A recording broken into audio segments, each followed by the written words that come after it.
only thing more fun than flying an SE-1 is flying 2 or 3 of them together. Yeah. Okay, I'm at Oshkosh 2026. It is 12 months after the first time I spotted. I apologize for the wind here, but this is just what we got to work with today. But this is 12 months since I spotted the SE-1 here at Oshkosh last year, and a lot has happened in the last 12 months. We're going to hear really more about today the canopy and what it looks like, show you some close-up views of that. And we're going to talk with Steve, the owner and CEO of Spirit. So let's get to it. All right, Steve, really appreciate taking a few minutes here before we get rock and rolling this Tuesday.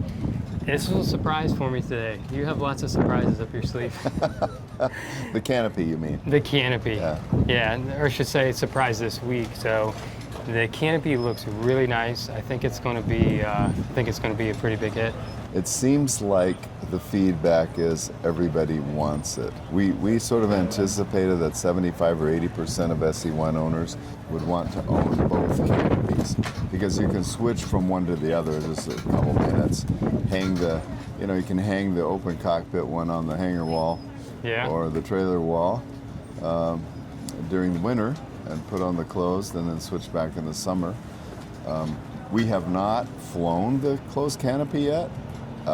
It came to Oshkosh from Ohio. We brought the hatch from Colorado, and we spent Sunday afternoon fitting the canopy to the hatch and just making sure that all the modeling and everything was lining up and fitting correctly, which it seems to be. I mean, if you look at the installed product, it seems like everything's coming together correctly. Hasn't been flown yet. We'll do the ASTM test flying after we get back to Colorado, and of course we won't release it officially until we've dotted all the I's and crossed all the T's, but we anticipate we'll probably pick up, my bet is 4 or 5 miles an hour. Oh, really? Speed, yeah. Okay. Yeah, an open cockpit is a bit of a draggy thing. Yeah. It's probably the draggiest thing on our SE-1, honestly.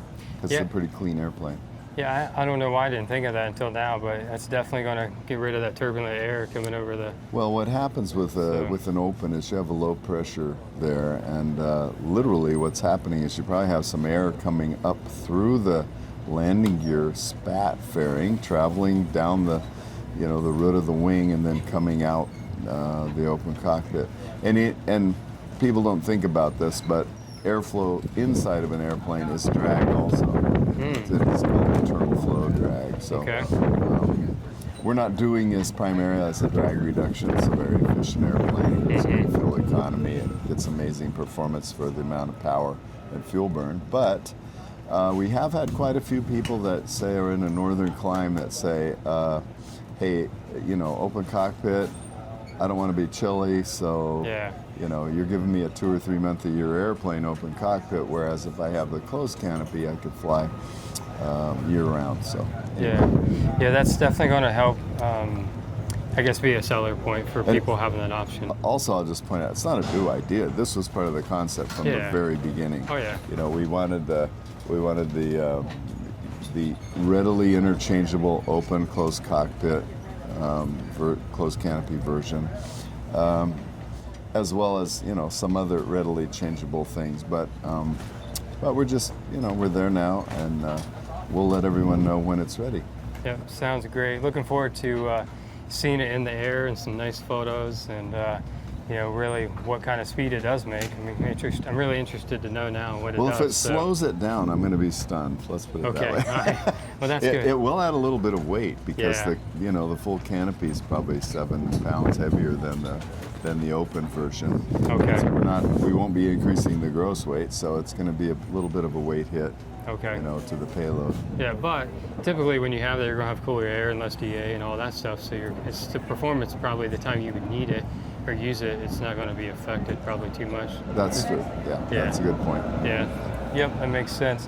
So you're going to do flight testing here soon, and you mentioned as far as you make it easy to take on and off. So what do you anticipate for someone to be able to switch this out? Because they think, well, if you can't do it easy, then, that's just a hassle. Well, there are literally 4 things that you would do to remove or install a canopy hatch. They both have the exact same hinge points, the exact same latching mechanism. If you're going to remove one, you need to pull 2 hinge pins. They're not safetied in place. They just sort of latch in place. So you rotate the hinge pin leg and you pull the hinge pins out. You have one electrical connector, a 2-wire connector that you need to undo because the post lighting of our airplane is inside the hatch. It's on the front side of the bulkhead, the canopy hatch bulkhead just ahead of the front of the windscreen. And so you have to make that electrical. And then the hold open, which is really like, you know, a parachute cord stop, you would need to unhook that. There's no tools required to do it. You wouldn't need a wrench, you wouldn't need a screwdriver, just your fingers. And once you have one off, then go, you know, put it in some safe place, grab the other one, reverse the process, put the hinge pins in, remake the 2-prong connector, and loop your hold open strap back, and you're ready to go. Awesome. Well, I kind of assumed it was going to be pretty streamlined because you were part of it. So, so that's good. It's good to hear. So. You know, we massaged the shape a lot. I mean, again, the shape is 3D modeled. It took a couple of iterations to get it. One of the restraints, of course, is that as the canopy opens, it needs to clear the roll bar. The roll bar has to live inside the canopy, not contact the canopy. So that sort of sets the shape limitation of that plane or that cross-section of the canopy. And once you have that set, then the amount of tailoring that you can do in front of and behind that is a bit limited. But I think that, you know, I think the thing is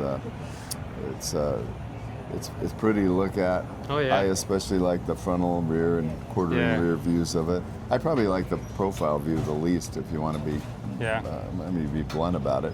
But it's eye candy, fits with the rest of the airplane, and I think it's something that people are going to want and enjoy using.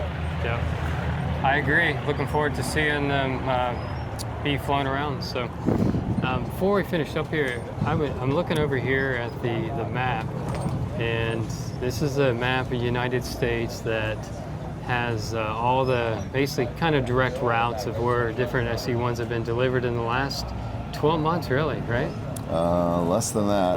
Probably the last 10 months. We made the first delivery middle of September last. Because you had to get home from Oshkosh and obviously kind of getting gear. So 10 months worth, and how many do we have on the board? Or that was at least kind of 4 anyways. I don't know. There's 30 some there. We just test flew 042 a couple of weeks ago, 10 days ago, I think it was, somewhere in that range. And you know, the orders up in the mid-high 150s, something like that right now. Serial numbers committed. So and of course we've picked up several just since we got to Oshkosh. So. You might be at 174 at the end of the week. Who knows? Who knows? You never know. But we got a little internal pool that, you know, deciding how close anyone's estimate is. When we came last year, I felt like the factory photo, you know, the photo that everyone thought was AI. They thought it was Photoshop, the factory photo of a bunch of airplanes lined up. I said, this is the single most important photograph to bring to Oshkosh, because that's the thing people are going to have trouble wrapping their head around, that someone in the U.S. actually has a factory that's set up and running, and they're building airplanes in quantities that really we haven't seen historically in a long time. This year I felt like the important thing is the map. And the reason I felt that way, Josh, is because, you know, we've had some people say, well, you know, I don't know, it's a new engine design, is it proven? To me, the map, there's the proof right there. We get in them, they have 4 total hours on them, you know. We do an oil filter change, we take off, we fly right over the Rockies, and we go wherever we need to go, and we do it without any trepidation, and we do it without any problem. That we trust this engine because it's been so thoroughly tested. In fact, I feel really comfortable flying behind the Spirit V2 engine. It's just a boot tough, solid design. We're not trying to extract the last iota of power out of it. You know, we just went for reliability. So, pretty happy with it. Sure seems that way. One last question, looking at the map, you have the longest leg there, it goes clear up to basically Maine. I think it was White something horse or something Maine you went to. White Mountain. White Mountain, Yeah, okay. White Mountain. Yeah, and that was around 1,800-ish miles or something, It was right? 1,800 nautical right on the nose. Okay. Like it was either 1799 Oh, yeah. or 1801. It was some- as close as you can get to 1,800. It's a long haul. Yeah, yeah, It's 2 days of flying. yeah. I made it to north central Indiana the first day. Yep. And then actually, I didn't quite get there the next day. I was pushing weather, as you recall, because Yeah. I stopped to see you. Had some ground fog. I had to let that clear. Then I got to Cleveland. It was a minimum VFR, and then literally it cleared out. But I got very close.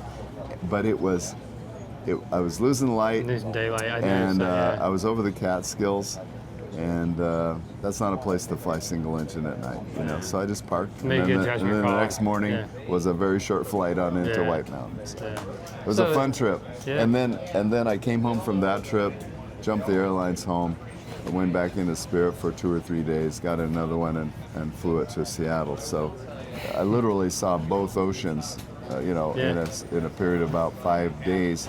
5 or 6 days in 2 different SE-1s. And your son delivered one and seen the other ocean almost the same day you saw the The day I was heading to Maine, Dane, my son, was heading to John Wayne Airport in LA. So yeah, that's just awesome. that's about, if you look at those, they're just about the extremes of the country. Yeah. And you'll also notice if you look at the map, we've delivered to Seattle and we've delivered to Florida. That's the other extreme. So in the lower 48 at least, you'd be hard pressed to find longer distance. Several people say, Steve, I can't believe, you know, you're a glutton for punishment to fly these airplanes, you know, 100-mile-an-hour airplane across the country. And I just say, bring on the punishment. I so enjoy it.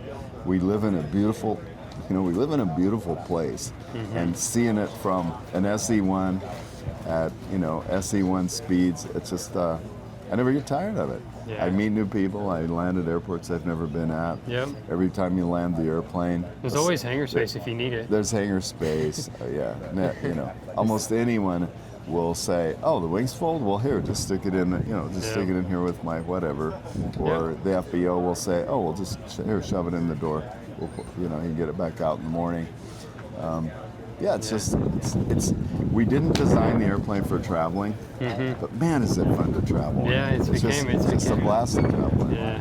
Well, I know personally flying it locally there in Grand Junction. I mean, the experience I had, of course, Grand Junction, Colorado is obviously just amazing as far as the terrain, the country.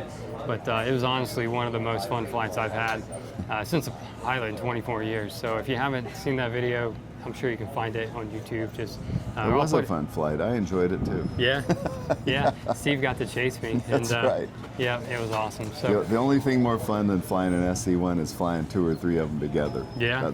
That's really a hoot. Yep, I imagine. So, all right. Well, Steve, I really appreciate your time again here today, and just looking forward for another great Oshkosh year, and looking forward to seeing the canopies out and about when those get to that point. And if anyone has any questions, like always, please drop those below. I can probably answer a few more questions about Spirit now than I could 12 months ago. So definitely feel free to do that. Until next time, you guys stay safe, be blessed. I'll see you in the next one. Thanks, Later. Josh.